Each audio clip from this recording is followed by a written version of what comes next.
ìkórìtà ìfúnra láwa o ìkórìtà ìfúnra fún gbogbo ọmọ Yorùbá pátápátá ìkórìtà ìfúnra ká ní ìfúnra ká tètè mọ ibi tá à ń lọ. ẹ káàárọ̀ ẹ káàsán ẹ kúrọ̀lẹ́ ẹ káalẹ́ níbi gbogbo tẹ́ ẹ ti ń gbóhùn wa ẹ káàbọ̀ sí orí òjíṣẹ́ TV níbi tí a ti máa ń mú oríṣiríṣi ètò wá fún wa lórí ọ̀rọ̀ ayé wa tẹ́yìn náà bá wò ó ẹ fi kọ́gbọ́n àwa náà á wò ó a ó fi kọ́gbọ́n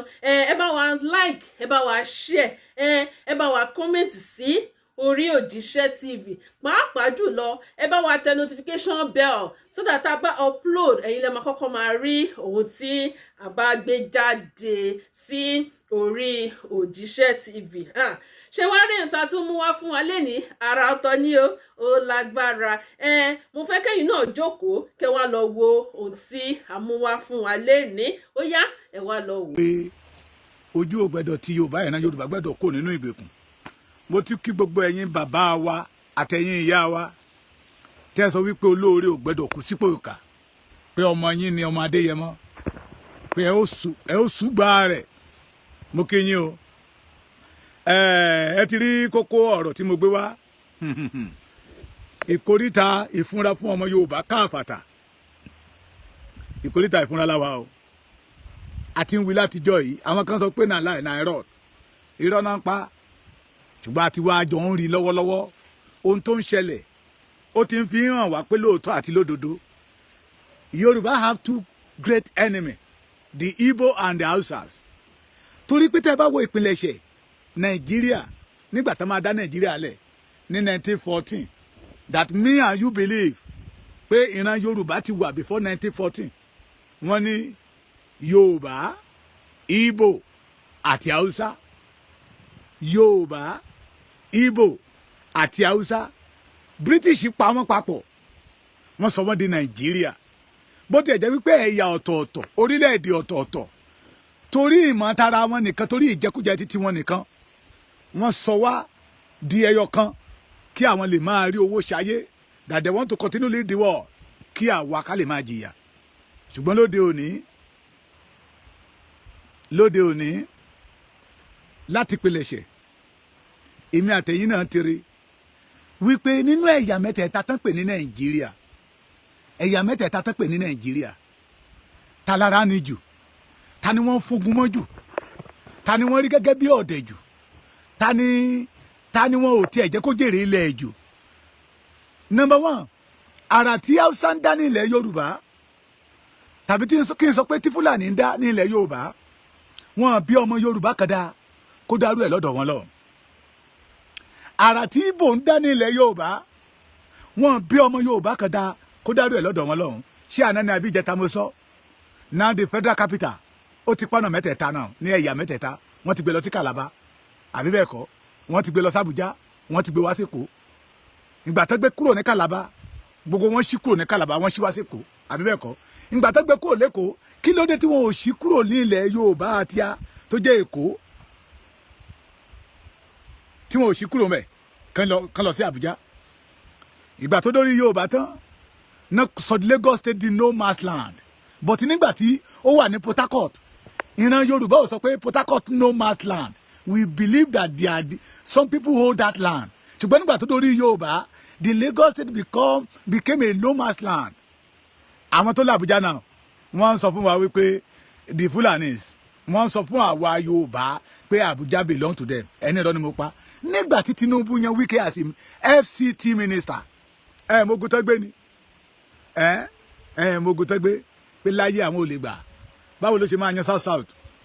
Idijin as a FCT minister lórí ilẹ̀ wọn it show that we are not one so ohun tójú wa ń rí ní orílẹ̀-èdè tán pè ní Nàìjíríà ó tó ká ní àjọ ìpérò lèmi ṣe pè ní ìkórìtà ìfúnra fún ọmọ Yorùbá pátápátá either you believe in Yorùbá nation either you believe in Nigeria and you know that you are a Yorùbá man ìkórìtà ìfúnra ní gbogbo wájà wa ìkórìtà ìfúnra tó le gan tó le ìkórìtà ìfúnra láwà tó dẹ̀ yẹ ká tètè ohun tó ṣẹlẹ̀ ní Ìbàdàn ẹ má fojú yẹpẹrẹ wò ó ṣe wá jẹ́ pípé tí ìjọba kan bá dé bí wọn ò bá ju bọ́ǹbù sí Èkó wọn ò jù sí Ìbàdàn tí bọ́ǹbù ò bá dún ní Èkó yóò dún ní Ìbàdàn nígbà ayé Ọbásanjọ́ ó dún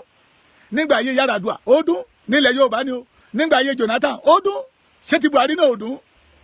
tí Tinubu tó jẹ́ Yorùbá mà òun náà tó dún sí Yorùbá ẹ jẹ́ àfúnra o ìkórìtà ìfúnra la wa o ẹ̀yin àgbàlẹ̀ sọ pé pánsá ò fúnra pánsá fi já síná ẹ̀lájà ò fúnra àjà fi jìn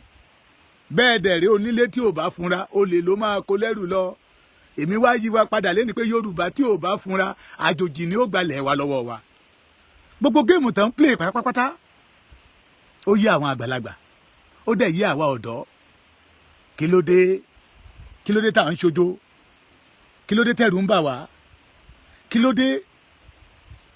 ẹni nítorí pé Buhari wà ń bẹ̀ ní ara òfin tú ọmọ Yorùbá wa ló wà ń bẹ̀ ń ṣiṣẹ́ nu ẹ̀ tókè ṣáàrà tù wá ni kí ló dé tí Fálànà wa ò gbọ́ ti tiẹ̀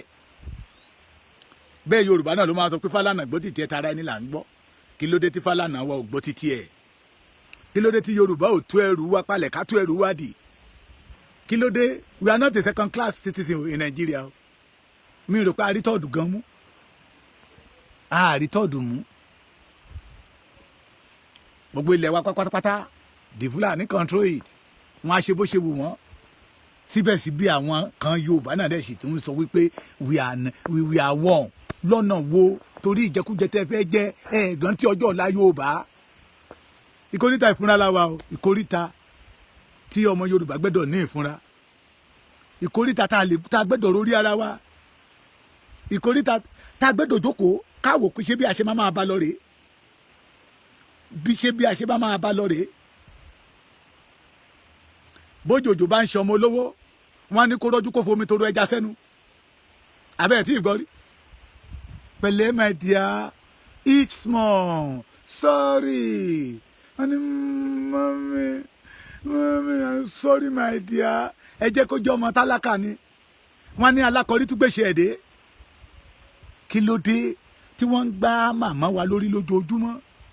kí ló dé tán wọ aṣọ ìyà aṣọ òṣì aṣọ ibi aṣọ ìpọ́njú fún wa lójoojúmọ́ tá a sì tún sátẹ̀lé Nàìjíríà o gẹ́gẹ́ bí ọmọ Yorùbá àtàtà tó jáde láti inú ilé rẹ̀ gẹ́gẹ́ bí ọmọ Yorùbá àtàtà tó ń ro ọjọ́ ọ̀la wa bó ṣe máa rí ẹ jẹ́ n béèrè question kan lọ́wọ́ yín ìbéèrè ni pé kí tiẹ̀ ní èrè wa kí ni àrídìmú kí ni àrígbámú kí ni àrítọ́ka sí kí ni àfojúsùn wa lórí Nàìjíríà nínú Nàìjíríà tá a wà tá a lè sọ wípé àgbá ilé yìí mú pé ọmọ òde bá ilé lọ́wọ́ wa ní kò sí àwọn tó ń pè pé kí ẹ jẹ́ kóníkálùkù dórúkọ bàbá ẹ̀ wọ́n parọ́ ìyá tá à ń jẹ yìí ó tó gẹ́ ẹja tú ẹrù wa dé ìkórìtà ìfúnra láwa o ìkórìtà ìfúnra fún gbogbo ọmọ Yorùbá pátápátá ìkórìtà ìfúnra ká ní ìfúnra ká tètè mọ ibi tá à ń lọ ká dìde ká ṣera wa lọ́kàn gẹ́gẹ́ bí olóyè Sunday Igboho bó ṣe ń sọ ọgbọ́n táwọn ará bíbá yìí ń dá ká má jẹ́ kán ráyè dá mọ́ tá máa fẹ́ lu Yorùbá tá máa fẹ́ bá Yorùbá jà tí wọ́n fẹ́ ṣe Yorùbá ní jàǹbá Yorùbá ẹgbẹ́ iná máa lò wọ́n á kẹ́yìn àwọn bàbá wa síra wọn ẹ lè rí kí Fúlàní ó ṣerú ẹ̀ kí ló dé tá à ń gbà wọ́n ní pàá lẹ́ni pàá lọ́la pàá lọ́túnla bójú ò bá fọ́ rabaraba ní ọ̀dà àwọn bàbá wa àtàwọn ìyá wa ìgbàanì nínú ìwé dictionary wọ́n máa sọ wípé atẹnibásùn ẹ̀ẹ̀kan ló mọ̀ kí ló dé tó fi jẹ́ pé orin ẹyọ kan tí Fúlàní fi mú wa mọ́lẹ̀ tó fi ń gba ìpín wa lọ́wọ́ wa náà ń lò fún wa lójoojúmọ́ ìkórìtà ìfúnra láwa o ẹjẹ́ àfúnra dáadáa ẹ̀yin bàbá mi àtẹ̀yin ìyá mi ẹjẹ́ àfúnra dáadáa mo fi àkókò yìí mo fi kí bàbá mi kábíyèsí Olúkẹrẹ tìlú Ìkẹrẹ mo dẹ̀ kí bàbá mi kábíyèsí Olúpoti tìlú Ìpoti àtẹ̀yin ọba kọ̀ọ̀kan tá a ti lọ ń bá tẹ̀yìn ìfà ìtìwà ayé yín á dára ayé yín á níyọ ẹ̀yin tẹ́ dúró tẹ́lẹ̀ ẹ fẹ́ kí ìran Yorùbá ó parun ẹ fẹ́ kí Yorùbá ó parun tògótògó kó parun tàṣàtàṣà pé adániwáyé dá wa sórí ilẹ̀ yìí ni mo kí yín o most especially kábíyèsí Olúkẹrẹ ẹ ṣe gan bẹ́ẹ̀ tí ń bọ́ ọmọ Adéyẹmọ múra tẹ́ gbà pé iṣẹ́ ìlú lọ́mọ Adéyẹmọ ń ṣe tẹ́ gbà wípé Adéyẹmọ is not a criminal pé Adéyẹmọ dìde fún iṣẹ́ tó yẹ kẹ́yìn lọ́balọ́ba ilẹ̀ Yorùbá máa ṣe ni bí ẹ ti gbàgbọ́ pé Adéyẹmọ dìde fún iṣẹ́ tó yẹ kẹ́yìn àgbààgbà ilẹ̀ Yorùbá máa ṣe ni mo kí yín gan thank you sir ẹ ṣe gan a máa rí yín bá tẹ́ bá ti ń fọwọ́ tì wá lẹ́yìn irin àpẹẹrẹ pé ilẹ̀ Yorùbá máa rújú nìyẹn àpẹẹrẹ pé ilẹ̀ Yorùbá máa bọ́kò nínú ìgbèkùn àpẹẹrẹ pé ilẹ̀ Yorùbá máa rí ògo wọn lónìí ẹ ṣe gan ẹ má gbàgbé àmúra òkú ìyá wa lọ́wọ́ ìyá Yorùbá ìyá tó bí Olú ọmọ ìyá tó bí Mèsáyà wa Májàsọ́lá olóyè ṣe Sunday ọmọ Adéyẹmọ Ìgbòho ṣá ẹ máa bá wa múra o ojú ògbẹ́dọ̀ ti wá o ojú ògbẹ́dọ̀ ti Yorùbá o ojú ògbẹ́dọ̀ ti Yorùbá ìran Yorùbá àgbẹ́dọ̀ fi bí ṣú olóore oore lọ́mọ Adéyẹmọ ṣe wá o oore lọ́mọ Adéyẹmọ ṣe wá òun lèmi fi sọ fún yín pé ẹjẹ́ á tú ẹrù ara wa dé ẹ má gbàgbé nígbà tí Abba Kyari tó jalè tó lu jìbìtì tó ṣe gbogbo ẹ̀ tí FBI l'Amẹ́ríkà ṣe mo gbà àwọn onítìrí ní títí wọn ní ICI tọ́nà fẹ́ fi mú mi gbà yẹ ti Amẹ́ríkà ní FBI yes tẹ́nìkan gbé wá Buhari kíìpù ẹ̀ kò gbé lọ Buhari dàgàbó àbí bẹ́ẹ̀ kọ́ Gumi tí ń gbowó lọ́wọ́ àwọn ajínigbé apànìyàn Buhari dàgàbó wọn torí pé ó jọ Fúlàní ẹgbẹ́ ẹ̀ and we have a lot of story pé wọ́n wà lójú ogun wọ́n fèsì àwọn Boko Haram Fúlàní tó jẹ́ àmì ìbí gẹ́gẹ́ bíi titi wọn ó dojú ìbọn kọ ọmọ Yorùbá tó jẹ́ àmì ìbí títẹ̀ pé ó ń pa àwọn ènìyàn òun inú ẹ̀ ń dùn they know how to defend themselves Yorùbá kí ló dé táwa ò defend ara wa kí ló dé tá a sọra wa di ọmọ Haúsá kí ló dé táwa náà ò lè súgbà ẹni tó dìde gẹ́gẹ́ bí akọni ọmọ láti gbà wá if Fulani can defend Gumi tán lè defend Abba Kyari kí ló dé táwa náà ò lè defend ẹni títí wa ilẹ̀ Yorùbá náà pé bíbá yìí ni mo fi ní pé ẹ jẹ́ kájọ dìde Ìgbòho òòṣà títí wa ní Sunday ọmọ Aládìgún Adéyẹmọ títí á ní Yorùbá ní ẹ̀yin lọ́balọ́ba ilẹ̀ Yorùbá kò gbọ́dọ̀ torí yín bàjẹ́ o kò gbọ́dọ̀ torí yín bàjẹ́ o torí kò bàjẹ́ lórí àwọn bàbá yín ṣé gbọ́ mi ẹ̀yin lọ́balọ́ba ilẹ̀ Yorùbá kò gbọ́dọ̀ torí yín bàjẹ́ those people call themselves top politicians in Yorùbá land kò máa gbọ́dọ̀ torí yín bàjẹ́ kò gbọ́dọ̀ torí yín bàjẹ́ tí àwọn Haúsá lọ́hùn táwọn bàbá wa gbẹ́ lẹ́yìn if they know táwọn ọmọ wọn bá ṣe ohun tí ò dáa tán ṣe ohun tí ò dáa tán ṣe ohun tí ò dáa tán wùwà ìbàjẹ́ tí wọ́n dẹ̀ ń cover wọn tán cover wọn tí ò dẹ̀ sí kankan tó máa ṣe wọ́n tó dẹ̀ ń rìn tán yan falala mélòó mélòó ni ọmọ títí wa tí ò ṣe ohun tí ò dáa ẹ má pa àwọn ènìyàn mi ló sọ ẹ má ṣekú pa àwọn ènìyàn mi ló sọ kí ló dé tẹ̀ ń pa àwọn èèyàn mi nílẹ̀ wọn kí ló dé tẹ̀ ẹ̀ jẹ́ kí àwọn àgbẹ̀ ó lọ sóko kí ló dé tẹ̀ ń fẹ́ràn màálù jẹ oko wọn ní Ìgbòho di ọmọkọ́mọ lójú wọn sí and it is a pity that our leader support the Fulani ẹ gbowó papọ̀ ẹ kọ́wọ́jọ́ papọ̀ láti na ọmọ yín ní Ẹ̀gbá láti na èèyàn Yorùbá lé Ẹ̀gbá ẹ̀yin tó yẹ kẹ́ dìde pé ṣé ohun tí ọmọ Adéyẹmọ mélòó ni ọmọ Yorùbá tó lọ sí Kaduna tó lọ sí Sokoto tó lọ sí Katsina lọ máa dènà dé àwọn ọmọ Fúlàní bẹ̀ máa pa wọ́n máa jí wọn gbé kò sí láfi sọ wípé kí Yorùbá ká dìde ká ronú ìkóríta ìfúnra láwà ìkóríta ìfúnra láwà ká fúnra ká mọ̀ pé àti darúlú pọ̀ mọ́ ṣàpà àwọn tí ò yẹ ká bá tó àti bá wọn tò àwọn tí ò yẹ ká bá kẹ́gbẹ́ àti bá wọn kẹ́gbẹ́ àwọn tí ò yẹ ká bá jókòó papọ̀ àti bá wọn jókòó papọ̀ ẹ wò ṣe wọn ẹ wò wá wọn kí la fi jọra wọn no kò sí kankan tí àwọn bá lè máa defend the armed robbers kidnapper the hire assassin tó bá ṣe é ṣe fún wọn tí àwọn ọmọ wọn lè máa gbé AK-47 bó ṣe wù wọ́n lọ́hùn bó ṣe wù wọ́n wọ́n fi AK-47 ṣe fashion ni ṣùgbọ́n lọ́dọ̀ wa ń bí báyìí it is a taboo taboo gidi ni offense ni mo bá èmi àti Fúlàní kan jọ ń sọ̀rọ̀ ní ìjẹta ó ti gbọ́ Yorùbá kọjá nígbà tó sọ pé Fúlàní lòun ẹ̀rù bà mí ó ti wa mọ́tò náà ọdún ti ná ó ní I never collected driving license and they not born any policeman to stop me ẹ jẹ́ ojú ọmọ Yorùbá wọ́n á gba mọ́tò ẹ̀ gá ti jẹ́ra sí police station why are we deceiving ourselves ara ìyà tí ọmọ Adéyẹmọ ń kọ̀ fọ́mọ Yorùbá nìyẹn láfi sọ wípé those are our leaders that call for true federalism lánàá majority of them wọ́n ti keep quiet wọ́n ti silent torí pé àwọn náà ti rí pé that true federalism kò lè work ní Nàìjíríà yìí torí we are not one ìmọ̀ wa ò ṣọ̀kan. Yorùbá ní development. Àwọn wọn ò ní di development kẹsà kẹyàn kan tí kówó dání kó lọ máa ṣe àlùmọ́jẹ̀rì fáwọn tó kù kó máa dáná fún wọn láàárọ̀ kó máa dáná fún wọn lálẹ́ kẹ́dẹ́ máa bára kàdédè sọnù di àìkì káwọn dẹ̀ máa lọ nìyẹn. The Yorùbá is that is not our culture. Kí la fi jọra wa? Jọra wa. Ẹ̀yin náà dẹ́ mọ̀ ìrìn tẹ́nìyàn bá rìn ìrìn àjò tẹ́nìyàn bá rìn tí ọwọ́ ìyá tó ń sá eré tó ń tẹ̀síwájú ṣe ló yẹ kó tari mọ́. Ìrìn àjò tẹ́nìyàn bá dẹ́ rìn náà torí pé kàkà kó ń lọ síwájú ẹ̀yìn ló ń rè ẹ̀yìn ló ń padà sí tá gbẹ́sẹ̀ mẹ́wàá síwájú tá gbé bí 100 méjì sẹ́yìn ṣe ló yẹ kó padà lẹ́yìn ẹ̀ kó padà nínú ìrìn àjò ọ̀hún pé níbi tó ń rìnrìn àjò yìí dé ó tó gẹ́ alùbàtà kan ìdáre. Since Nigeria call Nigeria 1960 ẹ dárúkọ achievement kan tí Yorùbá ní but before Nigeria a lè dárúkọ àwọn achievement tó lọ rẹpẹtẹ àkàìkàtàn tí Nigeria àti Yorùbá ní before Nigeria but today ó lè gbà ọ̀pọ̀lọpọ̀ wọ́n ti gba báńkì mẹ́rin lọ́wọ́ Emefiele o bàbá wa Tinubu ẹ kú iṣẹ́ o ẹ fura wọn á yúnmúlé wọn lórí ìṣó ṣọ́bàṣọjọ́ òṣè nígbà tó débẹ̀ ẹni tó gbà lẹ́yìn Ọbásanjọ́ ṣé òun náà ò tún ṣe tiẹ̀ ó gbèlègbèlègbèlè ngbà tí Buhari gbà lọ́wọ́ Jonathan ṣé kò gbowó abẹ́ ti gbàgbé Dànsúkì gate tó dé pé gate tó bá ti ṣí security money tó bá ti ṣí gbùrù tí ó bá ti lórí ọ̀fẹ́ tó ní kọ́kọ́rọ́ tó ṣílẹ̀kùn yẹ billions of naira ló máa wọlé sàpò ẹ̀ tẹ́bẹ̀rẹ̀ sí ń kà wọ́n àtẹ̀lé tó jẹ́ PDP àtẹ̀lé tó jẹ́ APC gan àtẹ̀lé tó jẹ́ other party àpapín lot of governor ló gba owó yẹ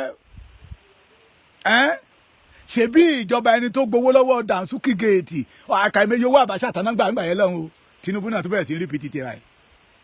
òun náà tún mú wọn mọ̀ pé tí ìjọba Tinubu náà bá tún lọ tán èyí tó bá tún gbàjọba lẹ́yìn ẹ̀ náà tó máa wọ́ọ̀dì àwọn tó bá Tinubu ṣiṣẹ́ tó bá bọ́ síbù ká wọ́ọ̀dì Tinubu ọ̀hún ó lè gbà ní bọ́tí tá a bá wà nínú orílẹ̀-èdè títí wa tí ìmọ̀ wa ṣọ̀kan we speak one language one culture ṣe rò pé wọ́n tó ń ṣẹlẹ̀ yálé àṣẹlẹ̀ ni kó lè ṣẹlẹ̀ ẹ lọ wo káàkiri ìlú tí èdè wọn ò bá ti ṣọ̀kan wọn ní development wọn kàn máa ń gùdù nínú olè jíjà ni àti irọ́ pípa àwọn olóṣèlú wa ń parọ́ wọ́n ní àná tí ń rọ́ yẹ overflow ni ó ń ṣàn lẹ́gan tí Lúsífẹ́rì bá dé Nàìjíríà kò lè parọ́ tó àwọn olóṣèlú wa because we are not one we are not the same thing. Baba Shitu, you are welcome. Please Shitu Adebayo Shitu, you are welcome. We are not one. Ẹja tú ẹrù wa dì ẹ̀yin bàbá wa ìkóríta ìfúnra lélẹ́yìí ìkóríta ìrònú káronú wa károrí wa pé bó o ní ọjọ́ ọ̀la Yorùbá ṣe máa rí nínú Nàìjíríà ṣé ọjọ́ ọ̀la Yorùbá lè dára nínú Nàìjíríà ṣá okay tí Tinubu the Jagaba of Yoruba land the Tinubu the aṣíwájú of Yoruba land tó bá mú gbogbo olè tó wà ní ọ̀dà Buhari government tó gba gbogbo owó yẹn tán gbò wá wò tá pariwo aṣíwájú wà ọdún 7 ló mọ̀ agbára yà bọ́ kúrò lọ́wọ́ ẹ̀ lára àwọn tó máa gbàjọba lọ́wọ́ ẹ̀ àwọn máa rẹ́ ní ara máa rí àwọn tí Tinubu àti tẹ̀ mọ́lẹ̀ a máa rí àwọn tó ti máa jálé ìkànnà a máa rí àwọn tó ti máa ṣẹ̀ nígbò àwọn náà tún bẹ̀rẹ̀ títí wọn backward forever. That is why you see Nigeria did not move forward. Mo jalè mo kúrò ńbẹ̀ tó wá débẹ̀ wá ń wọ́ọ̀dì mi tí wọ́n náà bá tún kúrò bẹ́ẹ̀ náà àti wọ́ọ̀dì ẹ̀. That is the system of Nigeria tí ò lè ṣiṣẹ́ kò lè gbé àwa mẹ̀kúnnù ò lẹ́fí máa rí olóṣèlú ẹ fún wa lóṣù mẹ́ta máa ta gbogbo ọ̀nà yín a máa ṣe náà yín iná máa ń dàyà omi máa ń dàyà agbára bá ti débẹ̀ irọ́ ni the first tẹ kọ́kọ́ máa gẹ̀ẹ́tì ní gbàrà wọn lọ darí sí Amẹ́ríkà lọ sí London. Èyí tó wá burú jù ń bẹ ni pé majority of them ìyàwó wọn ò sí nílé ẹni tí ò dá ní 100,000 500,000 lákàntì gbàrà tẹ́ ẹ ti dìbò fún tó ti wọlé ló ti nílé l'Amẹ́ríkà akóyàwó àtọmọ lọ ẹ̀yin ẹ má jìyà mọ́ ẹ̀yin Àbújá tẹ́mi wà níbẹ̀ owó ìlú lèmi ọmọ ná èmi ọmọ wá bí oṣù mẹ́ta lèmi ọmọ wá tí mo ọmọ wò yín wọ́n tún máa ń padà ẹ̀yin tẹ́ sára yín sórùn ọ̀pọ̀lọpọ̀ nínú yín gá tún lagi mára yín bára yín jà torí 10,000 naira torí 20,000 naira torí tí èpè yín ò fi ràn wọ́n nìyẹn torí tí èpè ẹ̀yin ọmọ Yorùbá ò fi ràn wọ́n torí pé kó tó dé ipò wọ́n ti sanwó iṣẹ́ yín fún yín a fẹ́ lọ jà yín lólè ní o ẹ̀yin ẹ gbà torí pé mo fẹ́ jà lólè bá mi fi ṣiṣẹ́ kí n lè rí olè yẹjà ẹ̀yin náà dẹ̀ ti gbowó. That is the system of Nigeria for you. That is what Baba Akintoye go against. And olóyè Chief Sunday Igboho àtàwọn àgbààgbà ilẹ̀ Yorùbá inú mi dùn mo láyọ̀ láti sọ fún àwọn ọmọ Yorùbá pé ojú àwọn ọba wa ti ṣí majority of them ti mọ̀ wọ́n mọ̀ pé n tí à ń jà fún ohun tó dára ni wọ́n mọ̀ pé the only solution to the problem the only problem that Yorùbá have is Nigeria and the only solution ni pé ká dára páàkì lọ́gẹ̀jì wa ká get out of Nigeria nínú wọn fi ń dùn nínú àwọn ọba yẹn fi ń dùn fún ìpè ìṣọ̀kan tí ọmọdé yẹn máa ń pè lọ́wọ́lọ́wọ́ pé ẹ̀yin bàbá wa ẹja ṣe ra wa lọ́kàn ẹ rántí àìní ìṣọ̀kan láàrin wa yìí ẹnu ẹ̀yin bàbá yìí tí o kò yìí òun náà fi dáwọ́ lọ́wọ́ lágbónú àìmọye àwọn àgbààgbà ilẹ̀ Yorùbá torí pé ẹnu wọn ò kò náà fi yí àga mọ́ wọn dì ẹja ṣe ra wa lọ́kàn tí ẹnu wa bá ti kò tí mọ̀ wa bá ṣọ̀kan tí Fúlàní bá ń rú gẹ́gẹ́gẹ́gẹ́gẹ́ bí omi ọ̀sàbọ̀ àwa náà á rú gẹ́gẹ́gẹ́gẹ́ bí omi òkú pàdé wọn lọ́nà wọ́n mọ̀ pé ìkánjú kan lọ wọ́n mọ̀ pé ìkánjú kan lọ torí Ọlọ́run ò fi kíní kò fi jẹ wá ń yà kò fi kíní kò fi jẹ wá ń yà ó dẹ̀ tó àkókò láti lò ó ẹni àgbà ilẹ̀ Yorùbá tó bá kú tí ò bá lọ́wọ́ sí tí ò kópa nínú kí ìran Yorùbá ó dá dúró kò lè rọrùn wọ̀ á jẹ ìyàláyé á jẹ lọ́rùn èpè kọ́ o bẹ́ẹ̀ náà lẹ́yìn ọba tí ò bá lọ́wọ́ sí tó mọ̀ pé ìyà tọ́mọ Yorùbá ń jẹ oh my God ìyà tọ́mọ Yorùbá ń jẹ ó pọ̀ kọ́ kì í ṣe ìran Yorùbá ló yẹ kó máa jẹ ìyà tọ́mọ Yorùbá ń jẹ ọba tó sọ pé kókó jábélé kálukú lá ń ṣe tiẹ̀ ọba tó bá ń lùlù pẹ́ ní àmọ̀rí ìbá àkú tó bá jẹ bẹ́ẹ̀ tó gbẹ̀kúrú jẹ lọ́wọ́ ẹbọra á jẹ ìyà jẹ ayérayé ni ọ̀pọ̀lọpọ̀ nínú yín mo ti sọ tipẹ́tipẹ́ ọ̀pọ̀lọpọ̀ ẹ̀yin adarí wa ẹ̀yin àgbààgbà ilẹ̀ Yorùbá not concerned about Nigeria ẹ̀yin àgbààgbà ilẹ̀ Yorùbá gbogbo ẹ̀yin àgbà ẹgbẹ̀gbẹ́ àgbààgbà Aṣípẹ́nifẹ́re ní committee of elders ní Àgbẹ̀kọ̀yà ní eléyìí kìnnìkan parapọ̀ ní eléyìí tọ̀hún parapọ̀ ní gbogbo ẹ̀yin àgbààgbà yẹ you know the right thing to do tẹ́ bá kọ̀ tẹ́ ẹ bá ṣe ohun tó léwu ni gbogbo ẹ̀yin àgbààgbà ilẹ̀ Yorùbá ẹ mọ ohun tó yẹ kẹ́ ẹ ṣe ẹ tètè pé àjọ ìwé tó ní ìrònú torí bó ṣe rí lójú yìí tẹ́ bá lọ tọ́ bó ló ṣe máa rí ẹkún tí bàbá Gani Fáwẹ́mi sun títí bàbá yẹn fi kú nìyẹn pé nígbà tí orílẹ̀-èdè bá rí báyìí tí mẹ̀kúnnù ń jìyà àwọn tó ń ṣe pé tó ń pera wọn ní alágbára gọ́ọ̀mẹ̀ntì tí wọn ò ná ní ọmọ tó jìyà wèrè kan wá jáde lẹ́nu ọjọ́ mẹ́ta ó ní Nàìjíríà poor Nàìjíríà poor ẹ̀dẹ̀ rí billions of naira ọmọ kan ọmọ 33 years tí ń fọyàn ń jó kiri ní pati láàrin bí oṣù bíi kò tí ì pọ́dún kan o ó dẹ̀ ti kó bí 6 billion ó ti kó jẹ́ ó tún lọ ń ṣe thanksgiving ní ṣọ́ọ̀ṣì ẹ̀ẹ́dẹ̀ jáde síta pé Nàìjíríà is poor ẹ̀gún lẹ̀ ń wà léra yín lórí ńlá fi pé ẹ̀yin àgbààgbà ẹ bá wa túlẹ̀ yìí ṣe ẹ̀yin àgbà ìran Yorùbá ò gbọdọ̀ parun torí bó ṣe lé yìí tẹ́ ẹ bá lọ tó bó ló ṣe máa rí I want you to behave like Gani Fáwẹ́mi majority of you àwọn ẹ̀yin tá a pè ní ẹ̀dá lẹ́nu you know Gani Fáwẹ́mi a great lawyer agbẹjọ́rò mẹ̀kúnnù tó bàbá tó lo gbogbo ẹnájì ẹ̀ láti sáfù di mẹ̀kúnnù tẹ́ bá kó gbà ẹ̀ ń gbà yẹn lọ tẹ́ ẹ ṣùrùbù ṣe rò pé Yorùbá máa wà ní kòríta tá a wà yìí ni we have a great land but a jèrè ẹ̀ torí pé a wà nínú ìdè. The Yoruba always have opportunity, but Nigeria ò jẹ́ kí a rí opportunity yẹn lò torí pé a ti kẹran mérò. Ilẹ̀ Yorùbá, ìlú mi, ìlú tó ń ṣàn fún wàrà, tó ń ṣàn fún oyin, ṣùgbọ́n àrí wàrà tó yin yẹ, àrí jẹ, àrí lá, torí wípé kí ni a ti gbàlejò ọ̀ràn. And our leaders know. Ẹ̀yin kábíyèsí tó kù, mo fẹ́ kẹ́ ẹ gbégbèsè akin. Kò sí nǹkan tí Nàìjíríà lè fi yín ṣe. Is it not a ṣẹ́rí disgrace tó láyé àti ọ̀run? Àwọn YouTube Fúlàní jáde síta, wọ́n wá wọ̀nù ọmọ, wọ́n wá wọ̀nù ẹ̀yin àgbààgbà ilẹ̀ Yorùbá pé kẹ́ ẹ bá Sunday Igboho sọ̀rọ̀ pé he should stop it. Bó ṣe jáde ní Kútọ́nù tó dé Germany ó tuntun threatening, so Sunday Igboho should stop it, kó fún wọn láyè láti máa pa ọmọ Yorùbá lọ. And ẹ̀yin àgbààgbà ẹ̀dẹ̀ keep quiet ẹ̀dẹ̀ ń wòran abẹ́ẹ̀kọ́ ẹ̀ keep quiet ẹ̀dẹ̀ ń wòran. When the Fulani youth threaten you,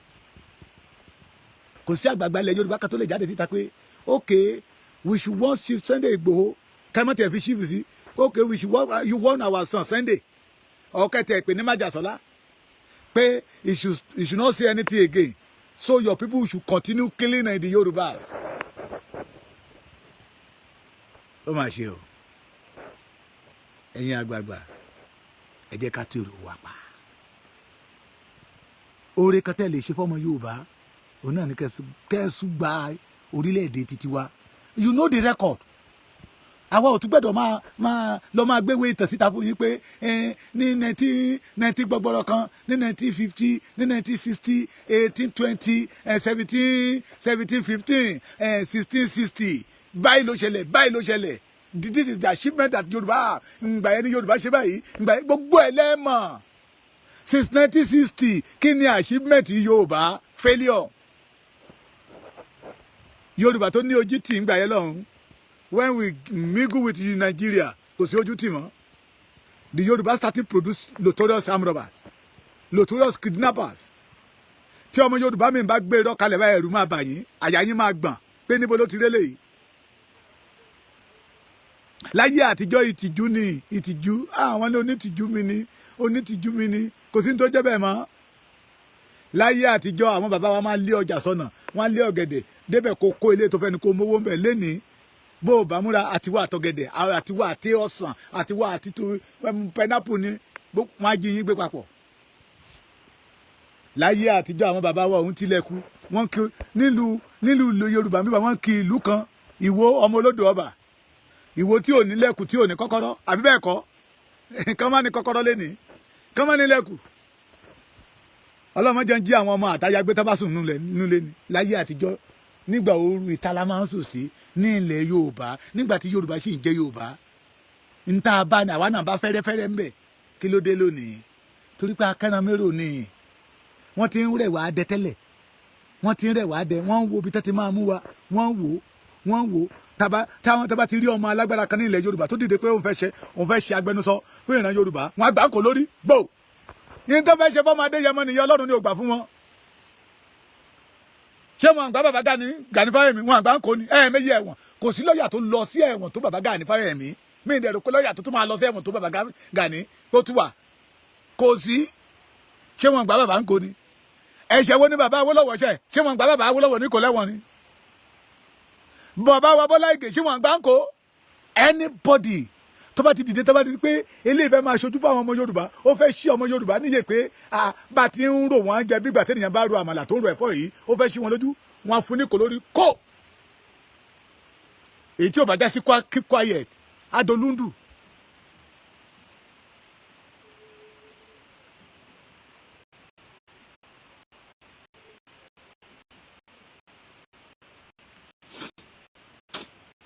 Èyí tí ò bá keep quiet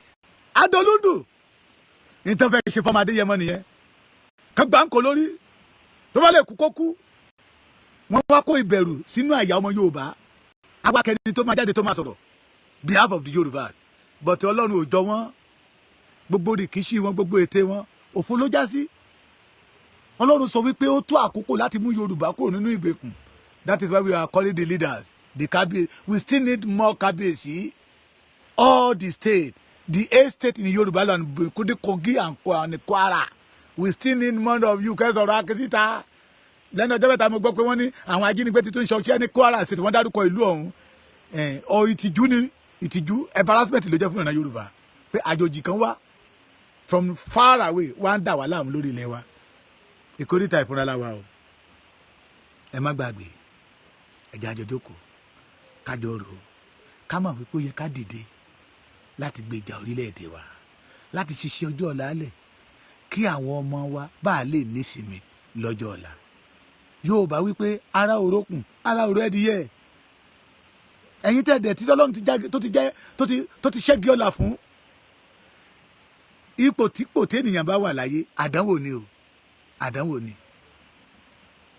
bó o lówó lọ́wọ́ àdánwò ni bó jẹ́ ọrọ̀ ló ní àdánwò ni o ipòkípò tẹ́nìyàn bá wà láyé tí ò bá lò láti fi ṣe ọmọlàkejì lóore láti fi ṣe ìran rẹ̀ lóore láti fi mú ọkàn ọmọlàkejì balẹ̀ àdánwò ni ẹ ní kan àdánwò Ọlọ́run ẹ máa rántí wípé you are a Yoruba man. Your origin is a Yoruba. We are not in Nigeria. God bless you. Ẹ má gbàgbé we still need aṣọ a fẹ́ pín aṣọ ká máa ṣòkú ìyá wa lọ́wọ́ a fẹ́ máa pín aṣọ yẹn fáwọn ènìyàn a fẹ́ máa pín ẹ lè ra méje ẹ lè ra mẹ́ta ẹ lè ra mẹ́rin fún àwọn èèyàn 2,700 ní ọ̀pá mẹ́fà a fẹ́ máa pín.